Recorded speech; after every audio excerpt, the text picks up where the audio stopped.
Guys मेरे एक teacher है राधे श्याम सर, जो मुझे मैथ्स का ट्यूशन पढ़ाते हैं और घर पे ही आते हैं। One day he came and said कि राम, जो युवराज नाम का लड़का है जिसे मैं तुम्हारी बात पढ़ाता हूँ, वो रोज़ मेरे पैर छूता है। आई वॉज लाइक ओके, ये पैर छूने की बात कर रहे हैं। अब रोज़ पैर छूने की लिस्ट में एक और नाम ऐड हो गया। मना हम कर नहीं सकते क्योंकि वो हमारे टीचर है, अगर मना करी तो आज शाम पिटाई हमारी पक्की है। So with full energy and excitement I said okay sir, कल से मैं भी आपके पैर छूऊंगा। आई थॉट इसके बाद मामला शांत हो जाएगा, हम नॉर्मल रूटीन की तरह काम करने लग जाएंगे। But something unexpected happened. उन्होंने मेरे सामने दो और क्वेश्चंस रख दिए कि राम, ये आज अचानक से तुम पैर क्यों छूना चाह रहे हो और पहले से क्यों नहीं छू रहे थे। This created silence in my mind. और आई थिंक ये क्वेश्चन हम सबकी लाइफ में एक ना एक बार आया ही होगा कि हम पैर क्यों छू रहे हैं और हम क्यों नहीं छू रहे थे। बट शायद ही हम इसका आंसर फाइंड आउट कर पाते हैं। हमारे पेरेंट्स हमसे कहते रहते हैं, आज ये रिश्तेदार आए हैं, राम पैर छुओ। आज वो आए हैं, आज उनके पैर छुए जाएंगे। यशराज, तुम पैर क्यों नहीं छू रहे हो, तुम्हें पैर छूने चाहिए थे, तुमने ढंग से रिगार्ड्स नहीं पे किए। क्या है ये रिगार्ड्स, क्या है ये ब्लेसिंग्स, क्या मिलेगा इन सबको करके हमें। हाँ, एक बेचारे बच्चे पे कितना बर्डन रखोगे साहब। हाँ। सो गाइज, मैं हूँ राम भारद्वाज और आपका स्वागत करता हूँ अपने चैनल शिष्योदय पे। फर्स्ट ऑफ ऑल मैं आपको शिष्योदय का पर्पस बताना चाहूँगा, जो कि उसके नाम से ही डिफाइन हो जाता है, वो है शिष्य का उदय।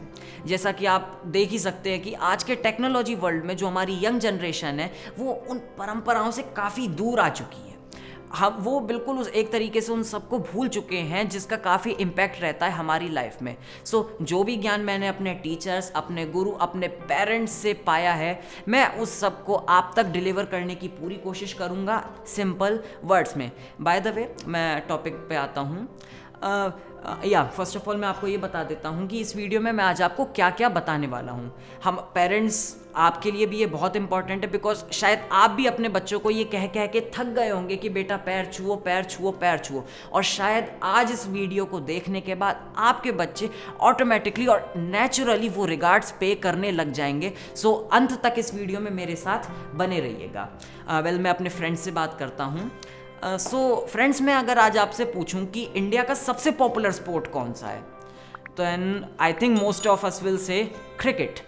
And if I say that who is the god of cricket, then it is obvious that Sachin Tendulkar is the god of cricket. और उन्होंने अपने लाइफ टाइम में इतने मार्वेलस अचीवमेंट्स करे और इतने हिस्टोरिक मूवमेंट्स क्रिएट करे हैं जो शायद ही आने वाली जनरेशन्स भी पास ऑन कर पाएंगी। हर अचीवमेंट और हर हिस्टोरिक मूवमेंट करने के बाद आपने भी ये ज़रूर नोटिस किया होगा कि वो बल्ला हवा में उठा के कुछ करते थे। हमारे नज़रिए में वो आई थिंक सेलिब्रेट करते थे, बट उस सेलिब्रेशन में कुछ हिडन था जो आज मैं आपको रिवील करने वाला हूँ। उन्होंने अपने वैसे एक इंटरव्यू में वो बताया है कि वो बल्ला हवा में उठा के अपने फादर को थैंक यू बोलते थे कि उन्होंने उन्हें इस काबिल बनाया कि आज वो इतना कुछ कर पाए अपने देश के लिए, वो अपने देश के लिए इतने हिस्टोरिक अचीवमेंट्स कर पाए हैं। Next is Narendra Modi, our honourable prime minister, जो हर वक्त अपने देश की सेवा में लगे रहते हैं। अगर मैं आपको नरेंद्र मोदी के टाइम शेड्यूल के बारे में बताऊं तो वो रोज़ सुबह 4 बजे से लेकर रात को 12 बजे तक काम करते हैं। सो एक न्यूज़ एंकर जो काफ़ी फैसिनेट हुआ उनकी डेली टाइमलाइन को सुन के, उसने उनसे पूछ बैठा कि सर, आप में इतना काम करने की एनर्जी कहाँ से आती है। उसका नरेंद्र मोदी ने हंसते हंसते एक ही जवाब दिया कि ये एनर्जी मेरी माँ की ब्लेसिंग्स से आती है। मेरी माँ की ब्लेसिंग्स जो हर वक्त मेरे साथ हैं, मुझे एक स्पार्क प्रोवाइड करती हैं, एक एनर्जी प्रोवाइड करती हैं, जिसकी मदद से मैं पूरे दिन अपने देश की सेवा करता रहता हूँ। सो गाइस, अगर हम देखें तो एक ऑर्डिनरी पर्सन जो गॉड ऑफ क्रिकेट बन गया और एक चाय वाला जो देश का पीएम बन गया, तो इन ब्लेसिंग्स की मदद से हम क्या क्या कर सकते हैं, हम क्या क्या अचीव कर सकते हैं और शायद हम अचीव करके एक बहुत बड़ा चेंज ला सकते हैं अपनी सोसाइटी में। गाइज, अब हम वापस चलते हैं उन्हीं 2 क्वेश्चंस की तरफ जो मेरे सर ने मेरे से पूछे। हमें ये ब्लेसिंग्स क्यों लेनी चाहिए और हम ये ब्लेसिंग्स क्यों नहीं ले रहे हैं। अगर मैं आपसे बात करूं कि हम ये ब्लेसिंग्स क्यों नहीं ले रहे हैं, तो इसका कारण ये है कि अभी तक हम इसकी जड़ में नहीं पहुंचे हैं।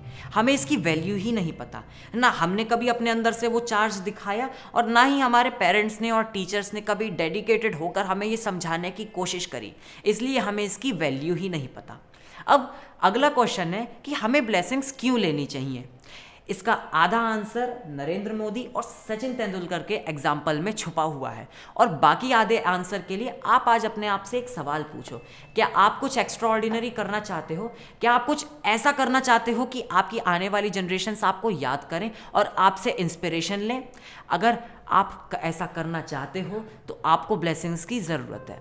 अब हमारे हिंदू धर्म में ब्लेसिंग्स लेने के लिए झुकना बहुत महत्वपूर्ण बताया गया है, और इस्लाम धर्म में भी अगर सलाम झुक के हो तो बड़ा अच्छा माना जाता है।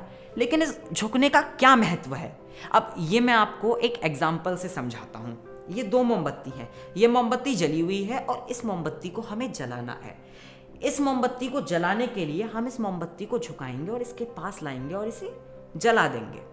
लेकिन बहुत से लोग ये कहेंगे कि हम क्यों झुकें, हमें झुकने की ज़रूरत ही नहीं है, इस मोमबत्ती को लो और इधर आके जला दो।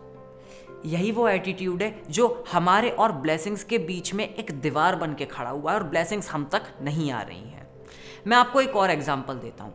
अगर हमारे पेरेंट्स हमें मार पीट के पढ़ने के लिए बिठा दें, क्या हमारा मन लगेगा? नहीं लगेगा। उसी तरीके से जब आप किसी से ज़बरदस्ती ब्लेसिंग्स ले रहे हो, क्या वो ब्लेसिंग्स आएंगी? पहली बात, वो ब्लेसिंग्स आप तक आएंगी ही नहीं, क्योंकि वो ब्लेसिंग्स वहाँ से निकलेंगी ही नहीं। तो ब्लेसिंग्स क्या है? असल में ब्लेसिंग वो स्पार्क है जो आपको एनलाइटन करता है आपके अंदर से, आपके माइंड को, आपके सोल को पॉजिटिविटी से भर देता है, जिसकी वजह से आप एक नई ऊर्जा का एहसास करते हो। जो भी काम आप कर रहे हो आप उसमें ज़्यादा डिवोशन दे पाते हो, आपका माइंड एकदम फ्री होता है। अब इतना वंडरफुल इफेक्ट पाने के लिए ऐसा हो सकता है आप उठो और इस वीडियो के ख़त्म होते ही जल्दी से जाके पैर छुओ, लेकिन रुको, उससे पहले मैं आपको 2 बहुत इंपॉर्टेंट बातें बताना चाहूँगा जिससे आपकी इन ब्लेसिंग्स का इफेक्ट और बढ़ जाएगा। जब भी हम ब्लेसिंग्स लेते हैं हमें ये सोचना चाहिए कि क्या हम उसको रेस्पेक्टफुल आइज से देख रहे हैं, क्या हमारे माइंड में वो थैंकफुलनेस है उसके लिए, क्या हम उन्हें ग्रेटिट्यूड पे कर रहे हैं। अगर हम ऐसा कर रहे हैं तो वो ब्लेसिंग्स हम तक ओपन हार्टेडली आएंगी, हमारे हार्ट के जो डोर हैं वो खुल जाएंगे उन ब्लेसिंग्स के लिए, और वो ब्लेसिंग्स हम पर डायरेक्ट इफेक्ट कर पाएंगे। और दूसरी बात ये है, हर बार जब भी आप झुकोगे वो एक मौका होगा आप अपनी ईगो को तोड़ने का, क्योंकि जब भी आप झुकते हैं आपकी ईगो टूटेगी। इसीलिए कभी भी घुटनों तक छू के काम को ना निपटाएं, अपना पूरा पैर तक जाएं और अपनी ईगो को किल करें, क्योंकि जितना आप अपनी ईगो को किल करोगे आप उतना ऊंचा उठोगे, आपकी सेल्फ इमेज, सेल्फ रेस्पेक्ट उतनी ज़्यादा हो जाएगी और आप अपनी पर्सनैलिटी में उतना राइज पाओगे। Thank you.